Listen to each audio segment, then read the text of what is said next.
C'est un cours, hein. Ça démarre, c'est un peu long, mais ça démarre. Oui, mais c'est normal. Et voilà, nous sommes en direct. Bonsoir à toutes et à tous. Soyez les bienvenus. Ce soir, nous sommes mercredi 10 janvier 2018. Déjà, nous vous souhaitons une très belle et heureuse année pour démarrer. Bonsoir Bernard Michel Boissy. Nous sommes vraiment très heureux de vous accueillir, de t'accueillir, pardon, au sein de cette webconférence organisée évidemment par Maïbi Bouddha, qu'on salue et qu'on remercie bien évidemment. Bonsoir Bernard. Oui, bonsoir. Voilà, Et donc vous êtes déjà bonsoir à très tous, nombreux en ligne, hein. évidemment. Voilà, il y a plus de 627 auditeurs en ligne, hein, au démarrage, donc vous voyez, ça Ah, va. ben, c'est une bonne chose. Voilà, donc nous avons des personnes du monde entier, donc on vous salue bien. Un grand merci à vous d'être parmi nous ce soir. Je sais qu'il y a beaucoup de gens qui attendent la venue de Bernard parce que c'est vraiment un sujet qui touche beaucoup de personnes, qui est vraiment assez étonnant d'ailleurs comme approche. Vous allez voir, Bernard va vous révéler beaucoup d'éléments ce soir et surtout tirer de son expérience de vie qui est assez extraordinaire. Voilà, donc restez bien attentifs. Pour information, toutes les personnes évidemment inscrites au webinaire ce soir auront la rediffusion à partir de demain dans la journée. Donc, vous recevrez un mail avec la rediffusion du webinaire de ce soir. Donc, soyez rassurés là-dessus. Et puis, bah, écoutez, petite question technique. Si vous avez des petites problématiques techniques de vidéo, d'image, il suffit de rafraîchir la page de votre navigateur et éventuellement de redémarrer l'ordinateur et de nous rejoindre ensuite en recliquant sur le lien de la salle de diffusion. Voilà, donc bonsoir à tous. Nous allons démarrer. Alors, je vais vous partager pour introduction un PowerPoint. Simplement, je vais juste vous passer rapidement deux éléments, juste pour vous introduire le sujet. Donc voilà. Vous me dites si vous voyez bien, dites-moi juste oui dans le chat si vous voyez bien la partie PowerPoint. Ni son ni image, me dit William. Alors, William, il faut rafraîchir ta page du navigateur. Je vous conseille d'utiliser le navigateur Google Chrome. Voilà, c'est avec celui-là que vous aurez le plus de chances d'avoir une bonne qualité d'image. Voilà, donc ce soir, je vous présente en quelques mots un Bernard Michel Boissier. Donc déjà, avant tout, le sujet de la soirée, eh bien, c'est tout ce que l'on ne vous dit pas sur le cerveau et l'esprit. Et vous allez voir que le et l'esprit, c'est ça qui va faire toute l'originalité, évidemment, de la conférence de ce soir. Et le complément de ce sujet, évidemment, hein, le sujet annexe à ça, c'est à la découverte de la théorie des trois mondes. Vous allez voir, ce soir, c'est un sujet assez magique, assez original. Et vous allez vraiment faire de très belles découvertes, à la fois sur la neuroscience, sur les trois mondes, sur le cerveau et sur l'esprit. Eh ben, merci pour vos réponses dans le chat. Voilà, c'est parfait, tout le monde voit. Alors, Bernard, qui il est? Bernard, c'est d'abord un chercheur indépendant en neurosciences. Il est évidemment formateur, il est conférencier. D'ailleurs, il fait régulièrement des formations sur Paris et partout en France. Il est l'inventeur de la DMCI, donc c'est une méthode qui a été déposée et qui est un test de personnalité aussi, My Pandora Test. Il a travaillé tout au long de sa carrière auprès des grands noms de la neuroscience et de la psychologie. Et alors, c'est un fait vraiment très rare et je tiens vraiment à le souligner ce soir, c'est que Bernard, qui nous fait l'honneur d'être avec nous ce soir, a travaillé pendant à peu près 3 années avec Napoleon Hill. Oui, vous avez bien entendu, le Napoleon Hill qui a écrit beaucoup de livres, qui est extrêmement connu partout dans le monde. Donc voilà, c'est vraiment une chance d'avoir une personne qui a travaillé réellement, parce que finalement, beaucoup de gens parlent de Napoleon Hill, mais très peu de gens ont vraiment travaillé avec lui. Donc ce soir, c'est vraiment une chance qu'on a. Il a aussi rencontré Jung, Carl Gustav Jung, que beaucoup de gens connaissent aussi, de réputation ou ayant lu ses livres. Voilà, puis d'autres personnes comme Raymond Abrezol, Roger Sperry et Francisco Javier Valera. Voilà. Donc il va nous en parler un petit peu plus évidemment tout au long de la conférence. Et alors ce soir, voilà, je passe un petit peu ma slide. Ce soir, on va voir un petit peu en 1h30, peut-être même un peu plus longtemps, si évidemment vous êtes encore parmi nous et que ça vous passionne, mais ça sera le cas. Vous allez voir qu'en fait, on vit dans deux mondes. Tout d'abord, un monde physique dans lequel tout est mesurable, tout est prouvable. Et nous avons aussi un monde, ce qu'on appelle invisible, ou peut-être le monde de l'esprit, on en saura plus tout à l'heure, où le temps et l'espace n'existent pas. Un monde de l'esprit que l'on se représente par le ressenti, la conscience. Donc vous comprendrez ce soir aussi comment la science explique que vous pouvez passer d'un monde à l'autre. Et donc ça, Bernard vous en dira évidemment quelques mots sur cette approche-là. Alors je vous ai mis quelques idées de questions, en tout cas de sujets qu'on verra ce soir ensemble. Alors, premièrement, d'abord, on verra quelle est la différence entre la neuroscience et les neurosciences, parce qu'il y a une différence absolument fondamentale. Et ça, personne n'en parle et Bernard va vous faire tout de suite une première explication là-dessus. Nous verrons évidemment le sujet de la soirée, la théorie des trois mondes. Qu'est-ce que c'est? Vous allez voir, c'est assez mystérieux, mais c'est absolument passionnant. Quelle différence on fait entre la réalité virtuelle, l'intelligence artificielle? Pareil, on en parle beaucoup, mais concrètement, qu'est-ce que c'est? Et quel est le lien avec le cerveau et l'esprit? Qu'est-ce que l'esprit, tout simplement? Et en fait, peut-on accéder à l'esprit? Et si oui, comment? Peut-on aussi et doit-on échapper au monde de la matière? Ensuite, on verra un petit peu ce qu'on appelle la loi des semblables et aussi la fameuse loi de l'attraction dont beaucoup de gens parlent, mais finalement, voilà, peu de gens font la référence avec le monde du cerveau et le monde de l'esprit, donc on verra ça aussi ce soir. Aussi, la question qui est liée à la notion de l'esprit et du cerveau, c'est la notion de religion et de spiritualité. Vous allez voir que vous apprendrez beaucoup de choses aussi sur cette notion-là. Enfin, on verra aussi les ressentis et les guides intérieurs, de quoi on parle et qu'est-ce que ça permet dans votre vie de tous les jours. Et enfin, on terminera par comment ouvrir notre esprit et transformer notre vie. Et là, on entrera dans le concret et on vous parlera évidemment d'un programme que Bernard a conçu il y a pas mal d'années, qu'on a complètement mis au goût du jour avec des très très belles vidéos. Et vous verrez, on vous en parlera un petit peu plus loin dans la soirée. Donc voilà, je vais arrêter le partage du PowerPoint pour ici. Et nous allons revenir en vidéo. Écoute Bernard, première question, comme je le disais, la neuroscience et les neurosciences, et même pourquoi pas l'astrophysique. Alors pourquoi d'ailleurs y a-t-il une différence? Est-ce que tu peux nous raconter un petit peu l'histoire et pourquoi toi tu fais une différence? Alors, je fais une différence déjà, premièrement, parce que je l'ai différencié dans ma propre existence. En effet, j'aurais pu, si je n'avais pas rencontré Jung, comme tu l'as dit tout à l'heure, car j'ai rencontré Carl Gustav Jung alors que je n'avais pas 19 ans. J'étais étudiant en médecine et j'étais promu à une très, très brillante carrière. J'étais très jeune, je préparais les concours hospitaliers et il s'est trouvé que, ma foi, j'ai été confronté à cette histoire de neurosciences au pluriel, les neurosciences qui n'existaient pas à l'époque, et la neuroscience qui, elle, existe depuis le XVIe siècle et qui a été mise en valeur en 1890 à la faculté de médecine d'Harvard. Donc on peut parler de science de l'esprit et du cerveau. C'est la seule science qui étudie la relation très complexe qui est une énigme pour les scientifiques, c'est la relation du cerveau et de l'esprit. Alors, les neurosciences, ce sont les sciences, c'est un regroupement qui existe depuis 1970 aux États-Unis et qui regroupe toutes les disciplines scientifiques qui concernent le cerveau. Alors, des disciplines qui sont, je ne vais pas m'étendre dessus, l'anatomie, la physiologie, la neurophysiologie, la neurochimie, la neurobiologie, ce sont des disciplines qui sont directement reliées au cerveau. Mais depuis 1990, ce regroupement appelé neurosciences ont accepté ce qu'on appelle l'intelligence artificielle. Autrement dit, là, on va rentrer dans une dimension hyper matérialiste des sciences. On va être dans un reniement complet de tout ce qui n'est pas matière, car pour le matérialisme scientifique, seule la matière existe, et que tout ce qui n'est pas matière ne présente aucun intérêt d'étude et d'observation. Alors, donc ça en est là. Et l'intelligence artificielle et les sciences cognitives, s'étant rattachées aux neurosciences, vont tirer les neurosciences dans un hypermatérialisme.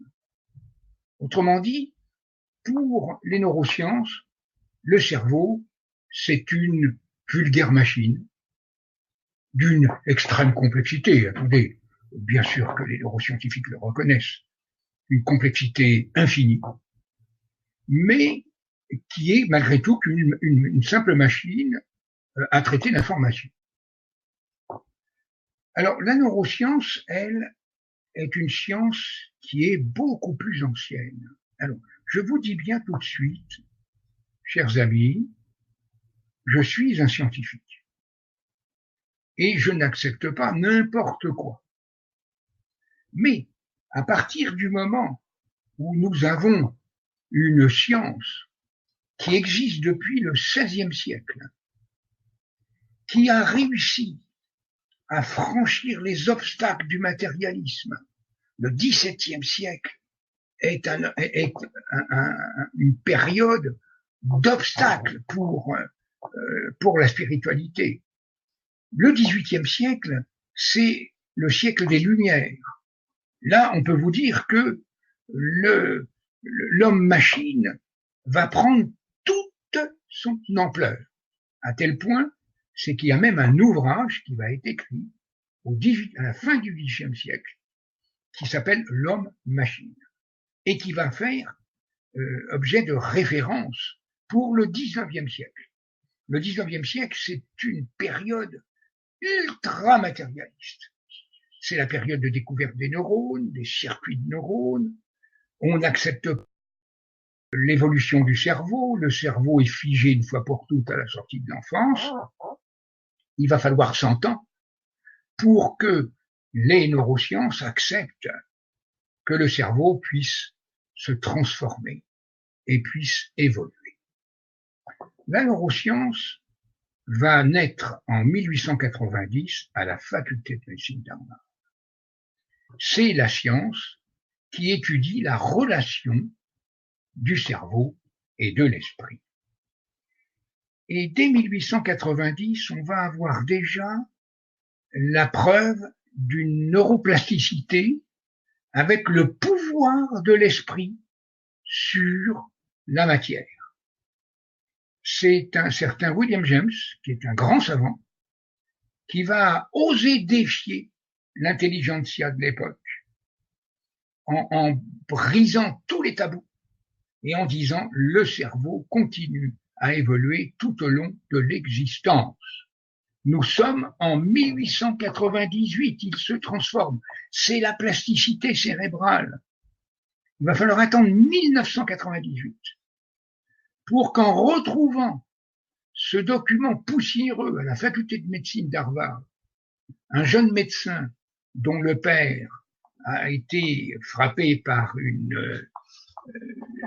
un terrible accident vasculaire cérébral et qui se retrouve paralysé complètement, il va tomber sur ce document poussiéreux de William James et il a l'idée de mettre en pratique ce que William James proposait. On est en 1998. Le texte date de 1898, mes amis. Je ne sais pas si vous vous rendez compte. 100 ans de différence. Et quand ce jeune médecin va avoir la preuve que William James avait vu juste, que l'esprit influence le cerveau, les neuroscientifiques le refusent catégoriquement. Il va falloir attendre 2002-2003 pour que, enfin, les sciences du cerveau acceptent de reconnaître la plasticité cérébrale. Et encore avec beaucoup de réticence. Ainsi, on sait que le cerveau évolue, qu'il se transforme. Il peut se transformer dans le bon sens, c'est-à-dire dans le sens de la plasticité, mais ici, il peut aussi, malheureusement, se transformer dans le sens d'une rétraction. Or ça, on ne vous le dit jamais. On vous parle de la plasticité cérébrale, on ne vous parle jamais de la rétraction. Or, qu'est-ce qui est à l'origine de cette plasticité du cerveau? Eh bien, c'est un état d'esprit.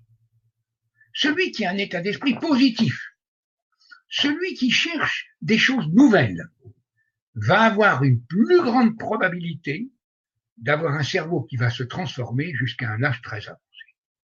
Quant aux personnes qui se cramponnent dans leurs habitudes, qui s'enferment, qui sont complètement enracinés dans des habitudes, alors le cerveau va opérer une rétraction cérébrale. Voilà. J'ai dit une chose toute simple. J'ai montré les différences qu'il existait entre les neurosciences et la neuroscience. Alors, pour les neurosciences, qui sont naturellement dominées par les sciences cognitives, qui sont hyper matérialistes, qui ont leur raison d'être, hein, je vous le dis tout de suite, heureusement qu'elles sont là. Mais pour les sciences du cerveau, il faut savoir que l'esprit, soit c'est inexistant. Je vais vous dire quelque chose, vous révéler quelque chose qui était d'ailleurs dans une émission publique à la télévision. C'est un très grand animateur qui reçoit un très grand neurobiologiste cognitif. Ce monsieur a un très grand nom dans la recherche du cerveau. Et quand l'animateur, je tais le nom, mais je pourrais vous dire, il s'appelait François-Olivier Gisbert. J'ai assisté à cette émission comme ça, tout à fait par hasard. Et c'était une heure de grande écoute, et ce grand neurobiologiste a osé dire « De quoi parlez-vous ?» quand il lui a posé la question « Et que faites-vous de l'esprit ?»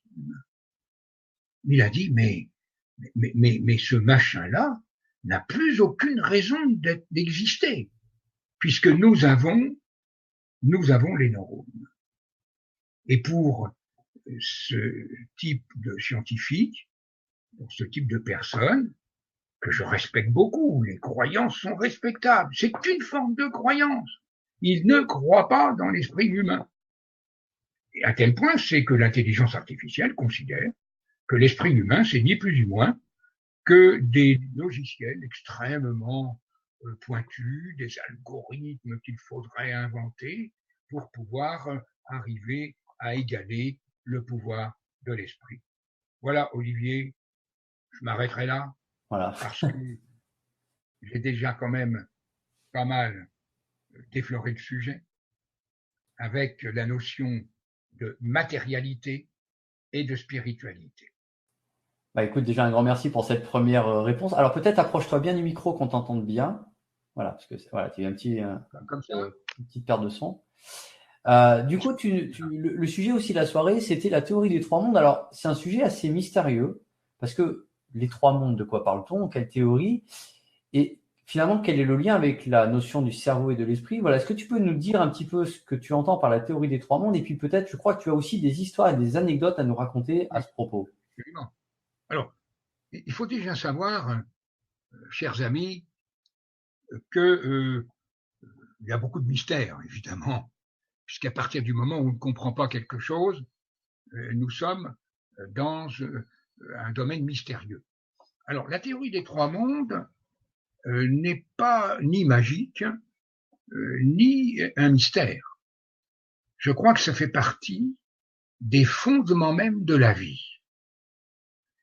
Alors, il faut savoir que cette théorie des trois mondes est très ancienne, puisqu'on la retrouve en Mésopotamie, on la retrouve dans la Grèce antique, on la retrouve à Alexandrie, on la retrouve en Chine antique, et on va la retrouver évidemment en Occident chrétien avec les alchimistes de la Renaissance au XVIe siècle. Et ce sont les alchimistes qui vont faire connaître cette théorie des trois mondes. Alors, qu'est-ce que c'est que les trois mondes? Alors, on ne va pas aller rechercher, d'abord parce que le temps ne nous le permet pas, et puis je crois qu'il y a un webinaire tout à fait spécifique pour ces trois mondes à propos de l'alchimie et les sciences. Mais il faut bien vous dire que qu'est-ce qu'on entend par trois mondes? Alors d'abord, il y a un premier monde, ou ce qu'on appellera une réalité. Ce premier monde, c'est le monde dans lequel nous vivons. C'est le monde dans lequel nous existons. C'est le monde dans lequel nous sommes nés. c'est lequel dans lequel nous vivons, nous aimons, nous mourrons. C'est le monde de la matière, c'est le monde physique. C'est un monde où tout est mesurable. Alors là, on comprend tout de suite que c'est le monde des sciences. Ce monde est mesurable et tout y est prouvable et démontrable. Et les matérialistes qui refusent de reconnaître autre chose que ce monde physique et ce monde de la matière, eh bien, vous disent que de toute façon, tout doit être prouvable et démontrable. Vous avez même un homme, je vais peut-être un petit peu décevoir certains, qui ont beaucoup d'estime, et j'en ai beaucoup, pour un certain Einstein.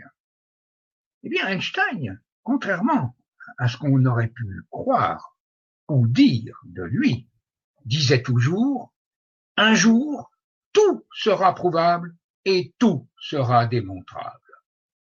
Non, monsieur Einstein. Malheureusement, non, c'est pas sûr. Je dirais même, heureusement, tout ne sera pas prouvable et démontrable.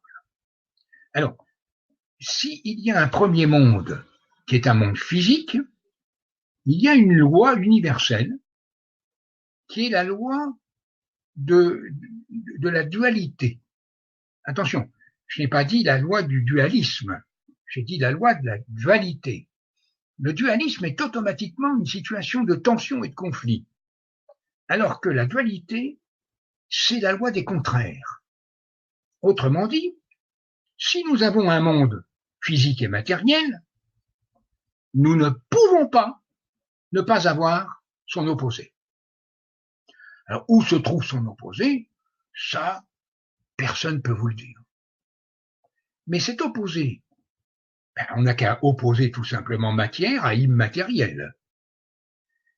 Un monde qui est visible, le monde dans lequel nous vivons, on va l'opposer à invisible. Où tout est mesurable, où rien n'est mesurable. Où tout est prouvable et démontrable, rien n'est prouvable et démontrable. Eh bien, ce monde que je viens de vous décrire, c'est le monde intérieur. C'est le monde de l'esprit. Alors, ce troisième monde, lui, le troisième monde, alors il y a le monde extérieur, on va le voir au fur et à mesure du webinaire. Attendez, je vais pas vous laisser comme ça. On va détailler des choses, on va essayer de mieux comprendre, parce que c'est vrai, Olivier a parfaitement raison, on est dans une énigme complète, notamment en termes scientifiques. Et je dis bien, on est dans une énigme, même avec les sciences de pointe. Vous avez des sciences aujourd'hui où on a l'impression que, ça y est, on a la preuve et l'existence de l'esprit. Eh bien, la réponse, elle est non. Pourquoi? Parce que je pense, Olivier, que tu penses à l'instant même où je suis en train de parler aux sciences de pointe, c'est-à-dire la physique quantique. Merveilleuse science, l'astrophysique. Et puis, les neurosciences. Alors, en fait, les sciences vont nous permettre d'accéder au troisième monde. Car il existe un autre monde, car si nous avons deux mondes en contradiction, de force contraire, je dis bien de force contraire, mais ne croyez pas, le monde intérieur est d'une puissance inimaginable. Pourquoi? Parce que c'est le monde de la puissance créatrice de la vie. C'est le monde qui nous permet de vivre. C'est le monde qui va engendrer la vie. Alors, ce qui va être très important, et ce troisième monde alors, qu'en faisons-nous? Eh bien, ce troisième monde, c'est un monde intermédiaire. Et ce sont des alchimistes qui ont découvert ce troisième monde bien avant les physiciens quantiques. Car les physiciens quantiques ne sont pas dans le monde intérieur. Ils sont à la frontière, à la limite ils arrivent aujourd'hui. Mais pourquoi ils ne la franchissent pas? Mais parce qu'ils sont toujours dans le domaine de la matière et de l'énergie. Autrement dit, qu'est-ce que c'est que la matière? C'est de l'énergie qui s'est mise en forme. Puis la matière se déforme pour redevenir énergie. Ça, vous avez aujourd'hui des sciences qui en attestent la réalité. Ce qui va être très important, ce que je vais vous dire ce soir, c'est ce qu'on appelle, alors ça je le retiens des alchimistes, car les alchimistes vont nous apprendre quelque chose, c'est qu'entre ces deux mondes, le monde intérieur, le monde de la puissance créatrice, le monde extérieur, le monde de la matière, il y a un monde de transformation. Mais c'est là où justement cette énergie créatrice, cette puissance créatrice se transforme en énergie. Et cette énergie va se transformer en matière. C'est le troisième monde. Voilà. Je ne sais pas si je me suis bien fait comprendre de vous. J'ai essayé d'être le plus simple possible. Évidemment, il faudrait faire des petits schémas. Ce serait tellement beaucoup plus simple. Alors d'un côté, vous avez un monde intérieur qui est un monde de lumière, qui est un monde de beauté. Ce monde intérieur, il y en a qui vous le décrivent. C'est ceux qui ont vécu l'expérience de la mort imminente.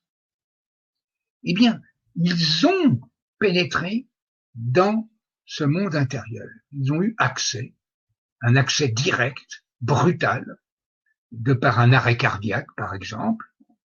Eh bien, vous allez avoir un monde de lumière. C'est un monde de beauté. C'est un monde d'amour. Ce monde intérieur, c'est le monde qui nous fascine tous. Nous cherchons à y accéder par tous les moyens.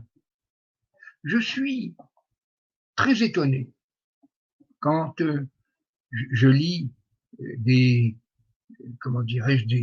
messages, des vidéos que je peux voir sur YouTube ou sur Facebook.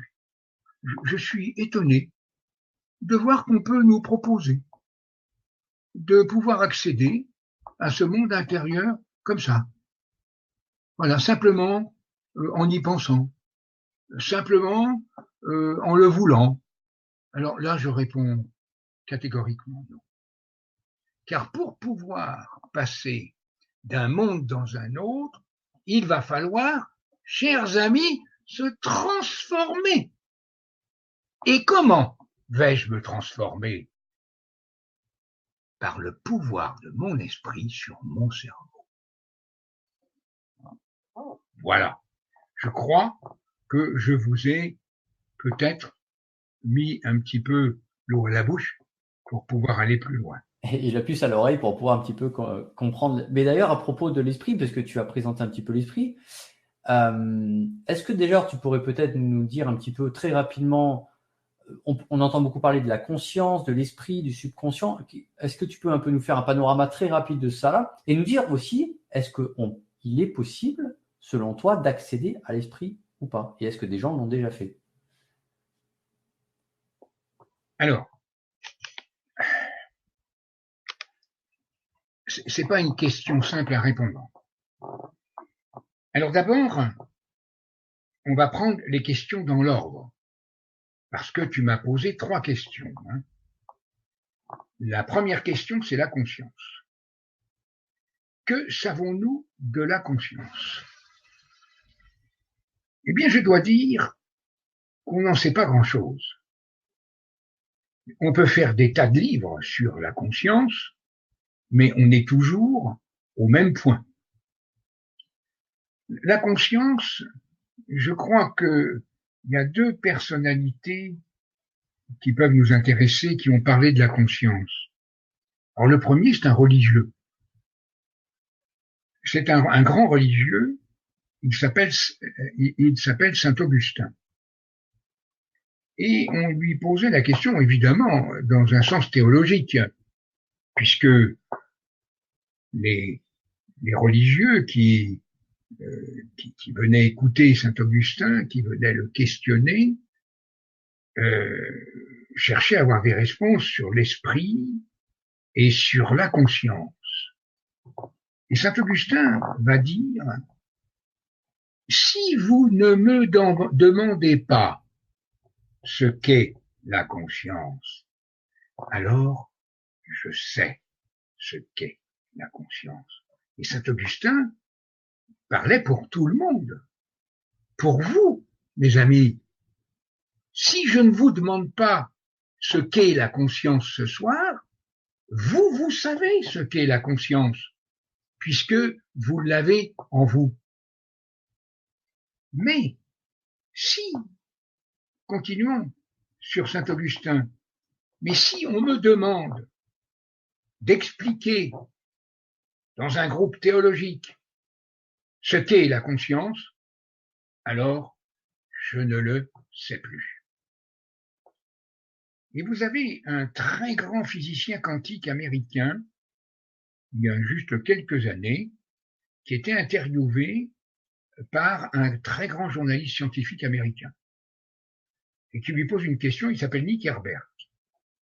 Professeur Herbert, vous travaillez, je crois, vous êtes physicien quantique. Oui, je suis physicien quantique. Oui, je travaille sur l'infiniment petit. Et alors, avez-vous rencontré la conscience dans vos expériences de physique quantique? C'est important ce que je suis en train de vous raconter là. Et Nick Herbert, très étonné, il fait, vous savez, c'est pas du tout qu'on manque de théorie sur la conscience. Oh que non! Car chacun a sa petite idée de la conscience. Mais c'est pas qu'une théorie sur la conscience au niveau, grâce à la physique quantique, soit juste ou fausse.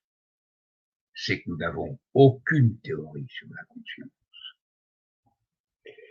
Bon, je crois qu'on va s'arrêter là et on va garder ça. Autrement dit, ne comptez pas sur moi pour vous donner une définition de ce qui n'est pas définissable. Ne comptez pas sur moi non plus ce soir pour vous parler de ce monde intérieur où invisible, indémontrable, improuvable, indicible, que personne n'a jamais vu et que personne ne verra jamais. Alors, il existe ou il n'existe pas ce monde? Alors, ce que je peux dire, c'est qu'il existe ce monde pour celui qui croit en son existence. Autrement dit, si nous ne croyons pas, et je vais vous surprendre, il y a eu des enquêtes qui ont été faites un petit peu partout dans le monde. Alors, les Européens sont pas en reste, je peux vous le dire tout de suite sur les résultats de l'enquête. C'est que, en fait, seulement 2 personnes sur 100 ont répondu qu'ils croyaient en une vie intérieure, en un monde intérieur. 2 personnes sur 100.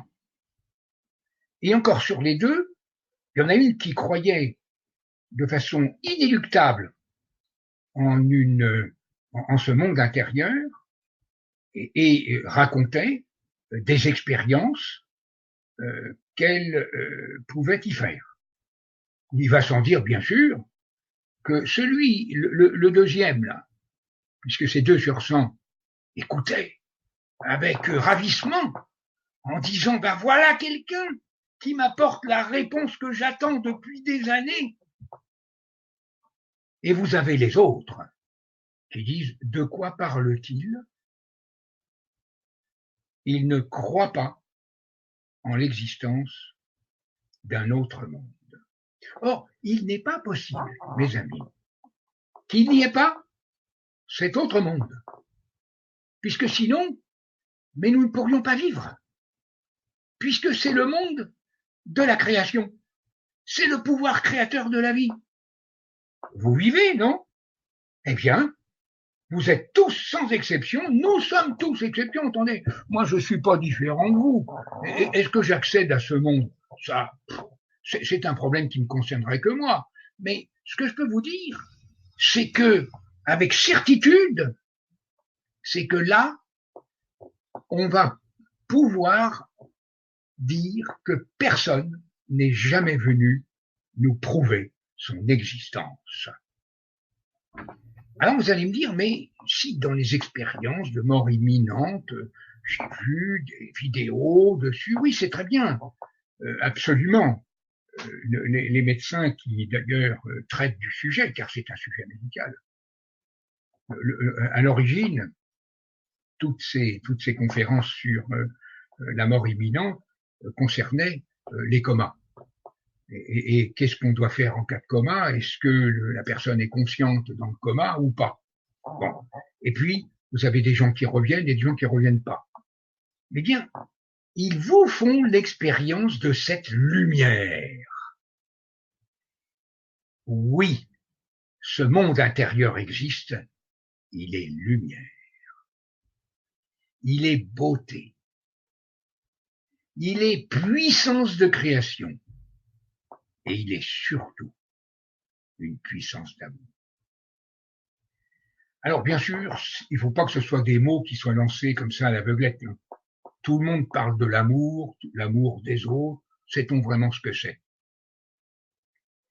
Alors là, il y a une chose qui va être très importante, c'est justement ceux qui croient profondément en une vie intérieure, alors ils peuvent accéder à cette vie intérieure. Mais il va falloir franchir des étapes. Car il ne suffit pas de croire que cette réalité intérieure existe pour que j'y accède. Est-ce que la prière peut nous faire accéder à cette réalité intérieure? Je racontais à des amis hier, en parlant de ce webinaire que j'allais faire ce soir, d'ailleurs ils sont probablement là, parmi ceux qui m'écoutent ce soir, ces questions étaient posées. Et ce que j'ai dit, vous savez, il y a une chose, tous méritent. Si je crois en quelque chose, c'est bien.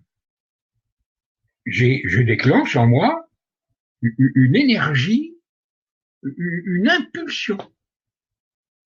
Si je ne crois pas, le problème il est résolu. Alors pourquoi faut-il croire? Eh bien parce que qu'est-ce que c'est que ce monde intérieur? C'est le monde de l'esprit.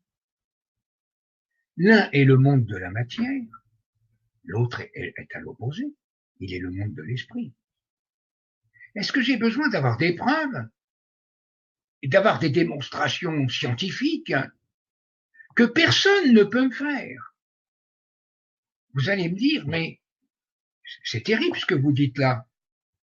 Aujourd'hui, vous avez des quantités de conférences où on dit que la science quantique, enfin, qui est une physique, qui est une science physique, des mathématiques extrêmement complexes, pointues, et qui a pour rôle d'explorer l'infiniment petit. Il est évident que plus je vais m'écarter de la matière, plus je vais m'approcher du monde de l'énergie. Voilà encore un terme qui est utilisé de façon complètement banalisée par tout le monde. Le mot de quantique, le mot énergétique, je l'entends partout. L'énergie, qu'est-ce que c'est? Mais l'énergie, nous savons ce que c'est que l'énergie. Mais nous ne sommes pas capables d'en apporter la preuve et la démonstration. Autrement dit, nous savons qu'il existe une énergie, parce que s'il n'y avait pas d'énergie, mes amis, il n'y aurait pas de matière. Et s'il n'y avait pas de matière, il n'y aurait pas d'énergie. Alors déjà, on voit que ce troisième monde, et pour répondre à Olivier, à propos de la conscience, il y a 3 stades à la conscience.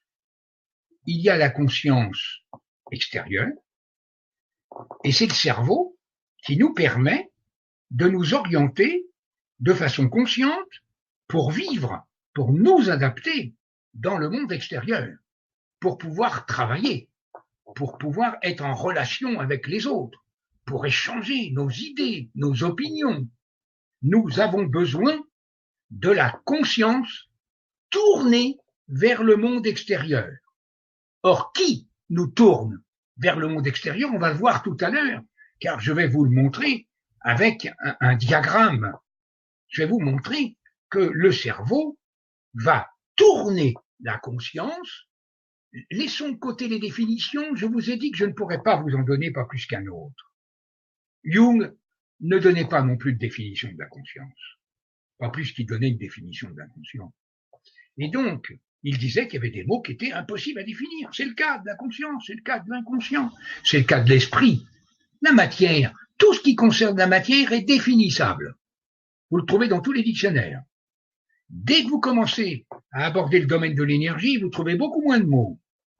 Et quand vous abordez le domaine de l'esprit, il n'y en a plus dans le dictionnaire. Alors, ce qui va être très intéressant, c'est justement, c'est que lorsque la conscience est tournée vers le monde extérieur, alors nous sommes en mesure de vivre pleinement la conscience. Tiens, vous avez déjà entendu ce terme pleine conscience partout là aujourd'hui.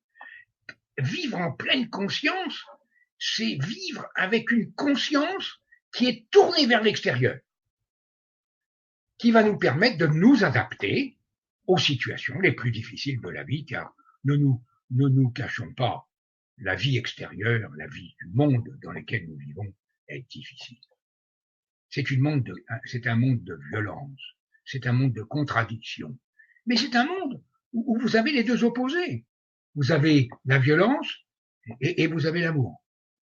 Vous avez la haine et vous allez avoir l'aide aux autres. Vous allez, etc. Vous avez la vie et vous avez la mort. Alors justement, je fais une toute petite parenthèse, Olivier, si tu me le permets, sur la notion de vie et de mort. Aujourd'hui, on fuit la mort. Alors que dans les temps précédents, on ne fuyait pas la mort. Il n'y a encore pas très longtemps, dans les campagnes, la mort, c'était comment dirais-je, une période, un événement très important. Pourquoi? Parce que on avait une certaine croyance aussi en une survie de l'âme. Et donc, aujourd'hui, on ne meurt plus chez soi. On n'a plus la conscience de mourir. On nous empêche la conscience de mourir. On nous balance des tas de substances de type morphine pour que surtout, eh bien, on s'endorme en paix. Le problème, c'est que on s'endort, il n'est pas sûr qu'on s'endorme en paix. L'agonie a peut-être un sens dans la vie. Alors, à quoi sert la mort? Est-ce que vous vous êtes posé la question, tous autant que vous êtes, pourquoi nous mourons? Je suis sûr qu'il n'y a pas beaucoup de gens qui sont capables de répondre vraiment, à part des grands discours philosophiques. Eh bien, la mort, elle sert à la vie. Autrement dit, s'il n'y avait pas la mort, nous n'aurions pas la conscience de vivre. Si un jour on nous rendait immortels, c'est un vieux rêve de l'humanité qui aujourd'hui est en train de revoir le jour aux États-Unis avec l'intelligence artificielle, on est en train de nous concocter des machines qui, soi-disant, vont nous rendre immortels, eh bien que jamais ce jour n'arrive. Car le jour où on trouverait le moyen de nous rendre immortels, nous vivrions dans un éternel présent, sans aucune dynamique, sans aucun mouvement. Nous serions dans une inertie totale. Nous n'aurions pas conscience d'être vivants. C'est parce que nous mourons que nous sommes conscients de vivre. Voilà. Alors, la conscience, elle se tourne vers le monde extérieur, c'est notre cerveau, on va le voir ça. Ça, je vais vous le montrer. Ça, Olivier, il y tient. Il tient beaucoup à ce diagramme que je vais vous montrer. Je vais vous montrer comment le cerveau nous permet de tourner notre conscience vers le monde extérieur pour nous rendre conscients, pour être pleinement conscients de notre vie. Parce qu'on n'est pas là pour se détacher de notre vie extérieure. On n'est pas là pour la fuir. On n'est pas là pour se désintégrer. On n'est pas là pour se désincarner. On est là pour vivre pleinement en acceptant tout ce qui est notre vie, avec ses bonheurs et ses moins grands bonheurs. Bon, ça, je ne suis pas philosophe. Ce qui va être très important, c'est que si la conscience se tourne vers le monde extérieur, notre cerveau est capable de la tourner vers le monde intérieur. Ah là, ça devient intéressant. Comment va-t-il faire? Eh bien, il va passer par ce monde de la transformation. Autrement dit, le cerveau va se transformer. Et en se transformant, il va transformer notre mental. Et en transformant notre mental, il va transformer notre attitude face à la vie. Et puis, il va permettre à cette conscience, car c'est elle qui est le chef de file de tout, c'est elle qui peut nous permettre de franchir cette zone du mental pour accéder à la dimension de l'esprit. Mais on y accède parce qu'on ouvre sa conscience. Et en ouvrant sa conscience, on change d'état de conscience. Et c'est en changeant d'état de conscience que nous pouvons faire des expériences intéressantes, des expériences qui sont pleines de bonheur, quand on peut accéder à cette autre dimension de l'être humain que nous avons tous en nous. Voilà. Je sais pas si j'ai bien répondu à la question, Olivier. En tout cas, pour moi, c'est assez clair. Hein. Apparemment, bon. De toute manière, rassurez-vous, on aura une partie questions-réponses, évidemment, hein, dans la deuxième partie du webinaire ce soir. Donc, vous pourrez poser toutes vos questions à Bernard, qui sera un plaisir de vous répondre. Alors, du coup, tu as parlé de l'esprit et peut-on y accéder?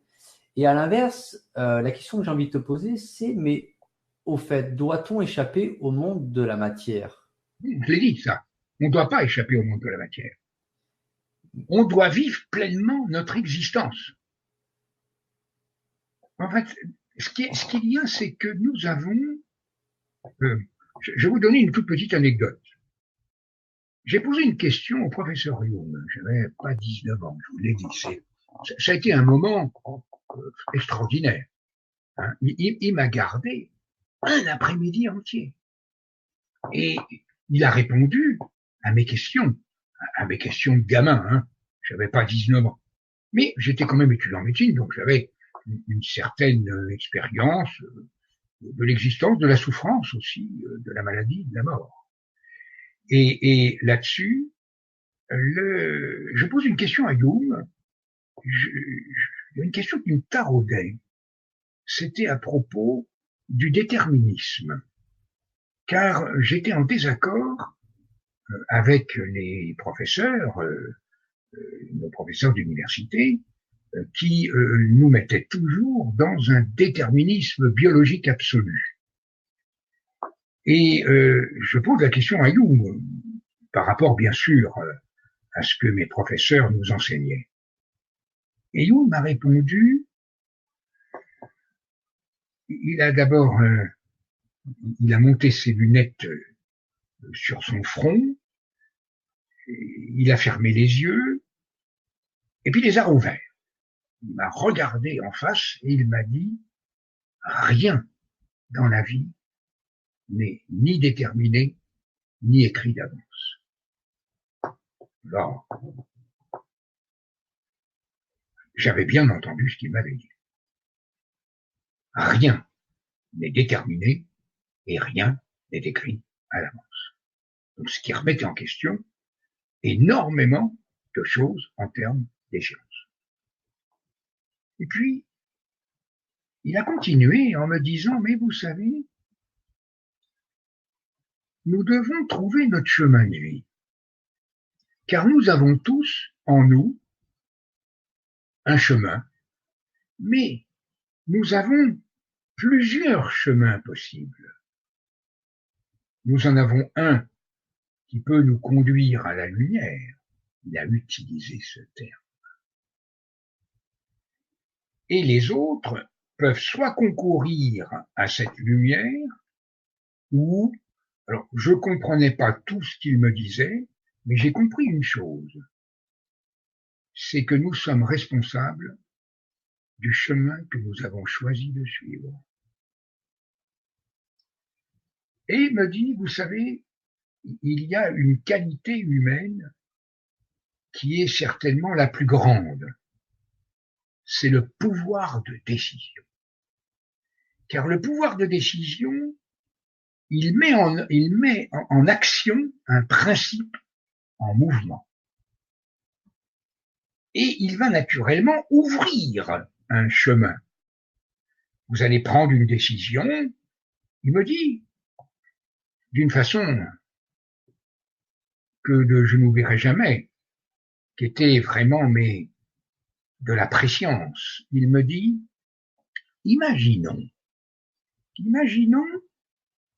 que vous décidiez de suivre une autre voie que celle dans laquelle vous êtes engagé. Je ne comprenais pas ce qu'il me disait. Il m'a dit, je vais m'expliquer. Vous avez deux voies possibles pour la médecine et pour les sciences. Vous avez une voie matérialiste, matérielle, c'est la médecine du corps.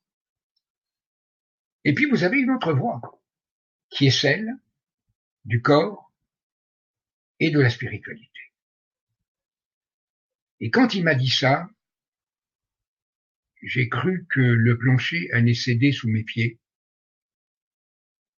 Je n'avais pas pris ma décision, bien sûr, mais je savais que j'allais avoir à prendre une décision. Et cette décision, elle m'a conduit à ce webinaire de ce soir. Voilà. Si j'avais pas pris cette décision, pas tout de suite. Je l'ai prise dans les mois qui ont suivi, et en effet, je me suis rendu compte que j'avais pris un chemin, que tout préexistait sur le chemin que je venais de quitter, et que tout préexistait sur le chemin sur lequel je m'étais engagé. Autrement dit, vous faites des rencontres dans la vie, et vous allez rencontrer une personne, une deuxième, une autre, mais ces personnes-là, elles existaient avant même que vous sachiez qu'elles existaient. Elles étaient sur le même chemin que le vôtre. Voilà. Donc ça, j'en parlerai quand je parlerai de la synchronicité.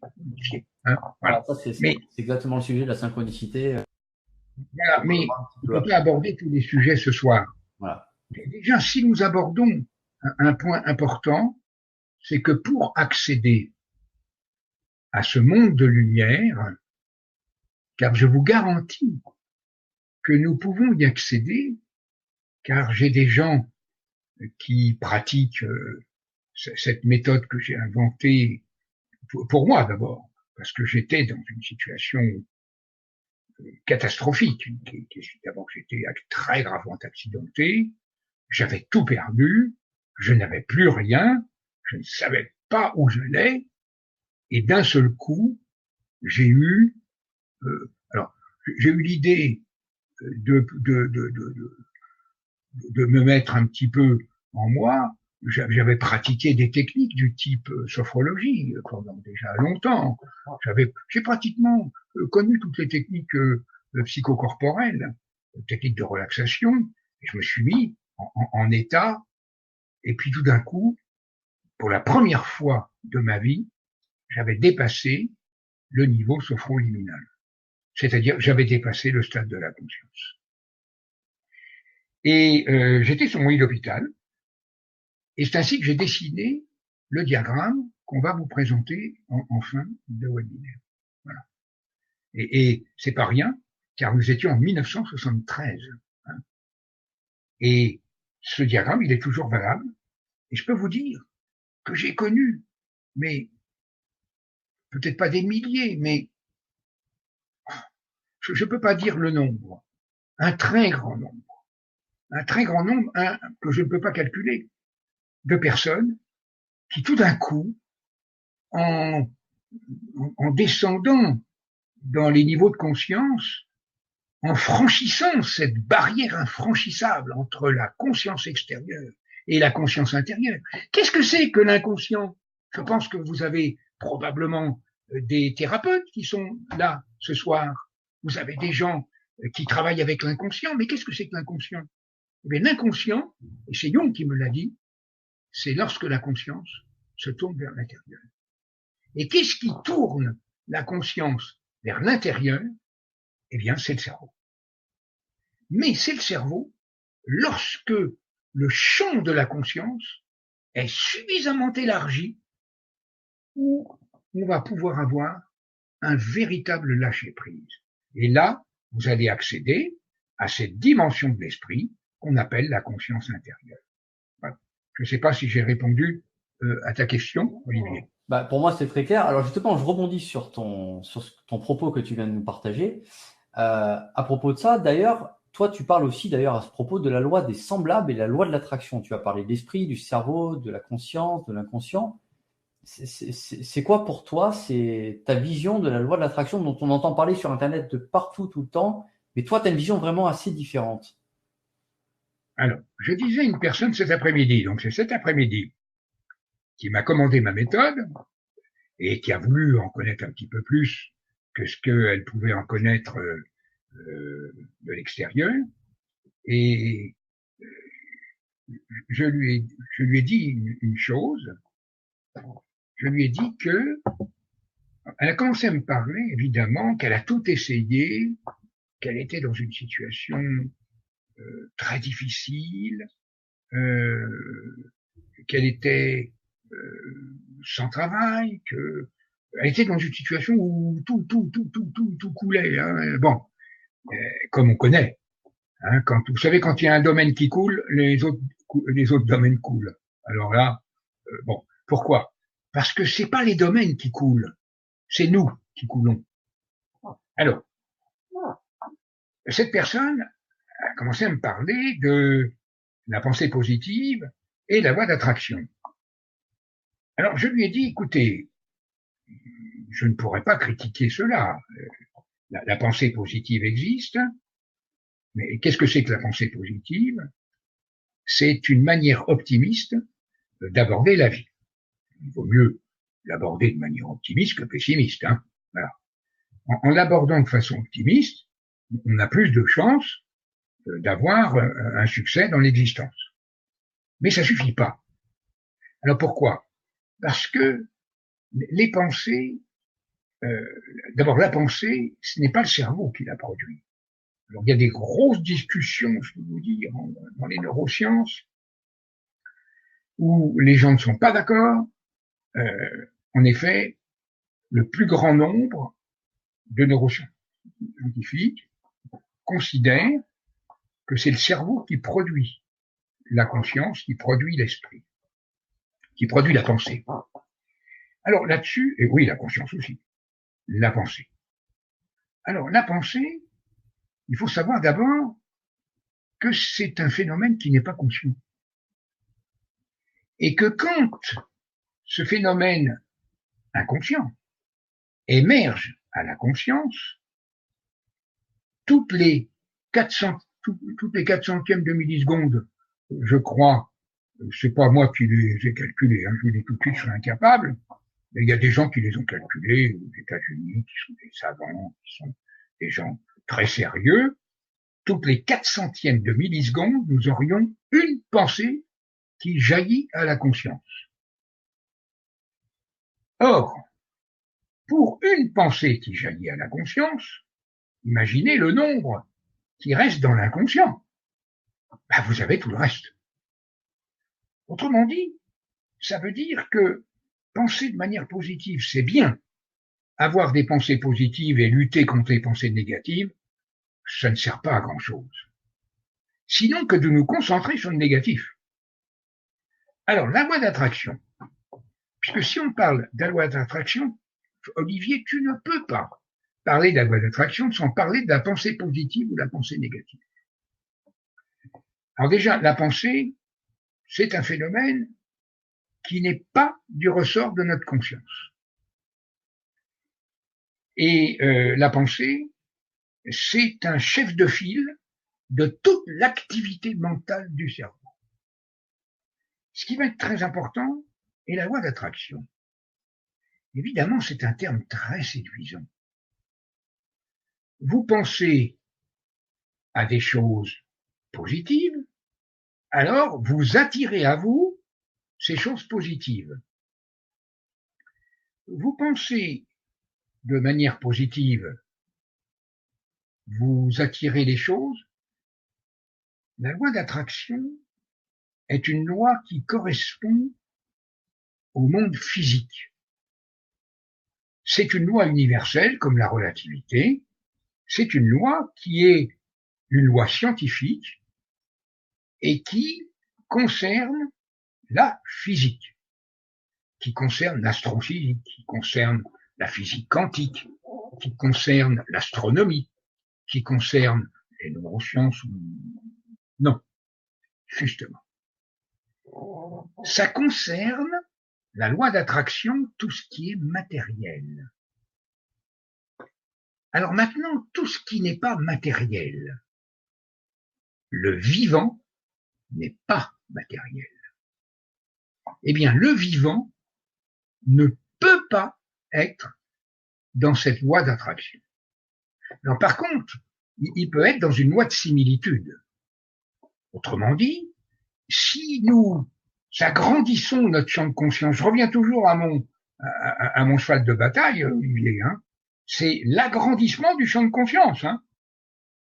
Si mon champ de conscience est étroit, j'ai, comment dirais-je, un ressenti qui ne sera pas, on va le voir d'ailleurs dans le diagramme, qui sera pas bon. Si mon champ de conscience s'élargit, je vais m'ouvrir. Si mon champ de conscience s'élargit en grand, non seulement je vais m'ouvrir à des choses nouvelles, mais je vais m'ouvrir aux autres. Et je vais accéder à cette dimension intérieure de la conscience.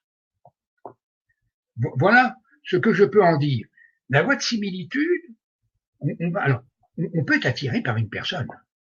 Oui, mais parce que c'est vivant. On peut être attiré par un animal, parce que c'est vivant. Mais vous pouvez pas être attiré par l'argent. C'est une expression. L'argent, vous pouvez pas l'attirer à vous. Au même titre que vous pouvez pas le repousser. Par contre, votre état d'esprit peut faire que vous allez concentrer tout sur une notion soit d'enrichissement, soit, au contraire, de manque. Je ne sais pas si j'ai répondu correctement, Olivier. C'est très clair, tu nous as vraiment parlé des deux visions, la vision matérielle et puis la vision liée à... Voilà, la vision matérielle. Alors, le cerveau humain, il n'est pas matériel, il est biologique, il est vivant.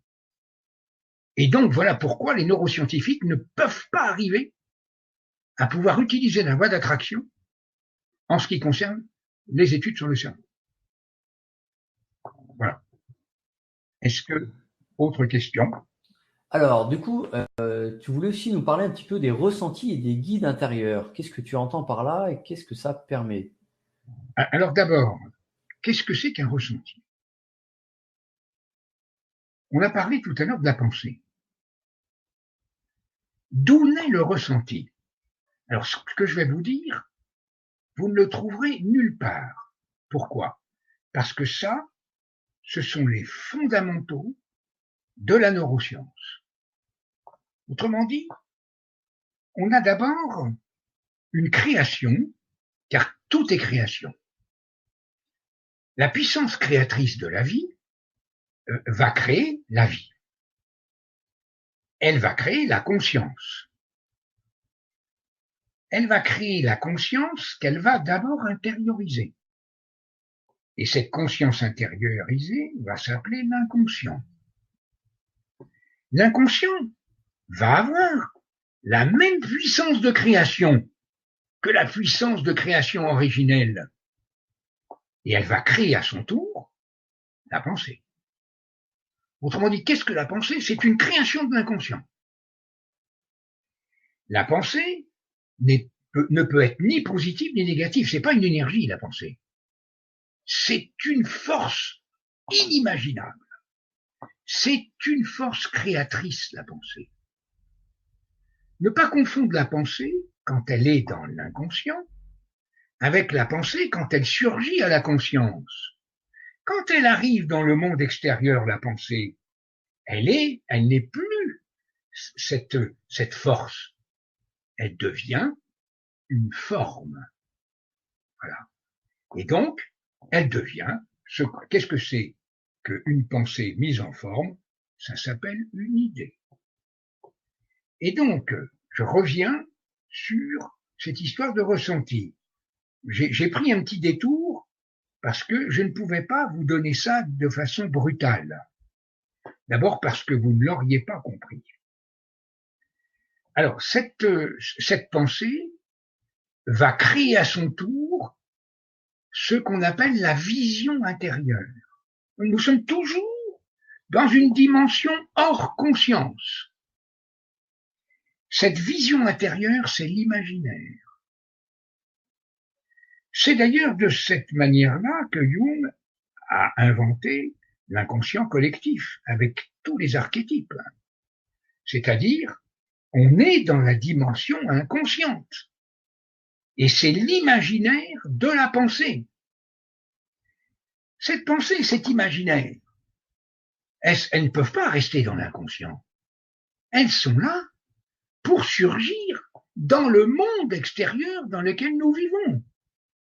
La pensée va s'associer avec cette vision intérieure, cet imaginaire, pour créer à son tour une puissance inimaginable, mais qui reste à 95% inconsciente et qu'on appelle le ressenti. Autrement dit, qu'est-ce que c'est que le ressenti? C'est l'émergence dans la conscience, sans conscience, de tout ce qui est antérieur au ressenti. Pensez, autrement dit, le ressenti, il contient à la fois notre pensée, notre imaginaire, et il s'exprime difficilement à l'extérieur. Alors, en effet, pourquoi le ressenti fait-il partie de l'inconscient? Mais il fait partie de l'inconscient parce que nous ne sommes pas capables d'expliquer le ressenti. Quand on vous demande comment vous ressentez-vous, comment vous sentez-vous, eh bien, si vous essayez de faire un grand discours de 3 pages, vous n'y arriverez pas. Il n'y a personne d'autre que vous qui pouvez dire comment vous vous sentez à un instant précis. Là, à un instant précis où nous sommes, je vous pose la question, comment vous sentez-vous? Vous n'avez que 3 possibilités. Allez, on va prendre d'abord le positif. Je me sens bien. C'est le bien-être. Je me sens plus ou moins bien. Eh ben, c'est la conscience de la vie, de tous les jours. Ou alors, je me sens pas très bien, pas bien. Je me sens mal. C'est le mal-être. Le ressenti va nous traduire la manière dont nous pensons intérieurement. Je ne sais pas si vous vous rendez compte. Est-ce que tu te rends compte, Olivier, ce que c'est que le ressenti? C'est l'émergence de la vie intérieure. Alors, ce ressenti, lui, il va passer dans le domaine subconscient, il est poussé vers la sortie. La sortie, c'est la conscience extérieure, c'est le monde extérieur, la sortie, c'est la finalité. Et donc là, ce ressenti profond est d'une puissance inimaginable et va être propulsé vers l'extérieur au niveau subconscient. C'est-à-dire, on est encore inconscient, mais on commence à être conscient. Et là, on va traduire ce ressenti en sentiment. Avec le sentiment, on est déjà plus près de la conscience consciente. On peut déjà commencer un petit peu à s'expliquer avec le sentiment. Mais le sentiment, il est encore beaucoup trop immatériel. Alors c'est pour ça que la nature créatrice a prévu que le sentiment, qui contient tout ce qu'on a vu, pensé, imaginaire et ressenti, va se transformer en sensation. Si mon sentiment est agréable, la sensation l'est. Si mon sentiment est désagréable, ma sensation est désagréable. Et maintenant, sentiment, en synergie, attention, c'est pas plus, c'est pas sentiment plus sensation. Lorsque